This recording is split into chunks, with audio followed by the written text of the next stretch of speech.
آج کل جو موبائل کمپنیاں طرح طرح کے پیکیجز دیتی ہیں تاکہ لوگ ان کی طرف مائل ہوں، انہی میں سے ایک پیکیج جو ہے وہ لون کا ہے، قرض کا ہے، کہ اگر آپ کے پاس بیلنس ختم ہو گیا، پیسے ختم ہو گئے، تو آپ لون کے ذریعے جو ہے ان سے قرض لے کر ادھار لے سکتے ہیں اور آپ کو وہ تھوڑی دیر میں رقم مل جاتی ہے اور آپ بات چیت کر سکتے ہیں۔ لیکن اس کے بعد کیا ہوتا ہے کہ جب آپ پیسے اپنے ریچارج کرتے ہیں موبائل کے اندر، تو وہ جو لون لیا ہوتا ہے، مثال کے طور پہ 10 روپے لیا ہوا ہے، تو اس پر مزید بڑھا کر کچھ رقم لیتے ہیں۔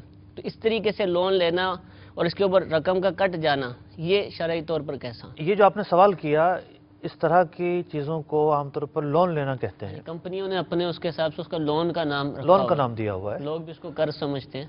تو دیکھیں، لون تو ہوتا ہے کسی چیز کا لینا۔ ٹھیک ہے، یہاں کمپنی سے کوئی بھی چیز نہیں لی، صحیح، یعنی اس شخص نے فزیکلی کوئی چیز لی ہو اور اس کی جیب میں چلی گئی ہو، ایسا نہیں ہوا، بلکہ حقیقت حال یہ ہے کہ پہلے یہ پیسے دے کر ایک سروس استعمال کرتا تھا۔ ٹھیک ہے، اب یہ ہوا کہ پہلے اس نے وہ سروس استعمال کی، صحیح، پھر اس کے پیسے ادا کیے۔ ٹھیک ہے، تو یہ حقیقت میں سروس استعمال کرنا ہے، نہ کہ لون لینا ہے۔ ٹھیک ہے، تو اب خلاصہ یہ نکلا کہ اس کو لون کا یا قرض کا نام دینا مناسب نہیں ہے، ٹھیک ہے، اور اس شخص نے جو استعمال کیا اس کا استعمال کرنا شرعی اعتبار سے درست ہے۔ ٹھیک ہے۔ اب رہی یہ بات کہ بھئی یہ ذرا مہنگا ملتا ہے، اضافی پیسے لیے جاتے، اس سے لگتا ہے کہ سود لیا شاید ایک تو طرح بات یہ ہے کہ جس طرح ایک شخص نقد کے اندر کوئی سودا بیچتا ہے وہ سستا بیچتا ہے، ٹھیک ہے، ادھار میں مہنگا بیچتا ہے، صحیح، تو اس اعتبار سے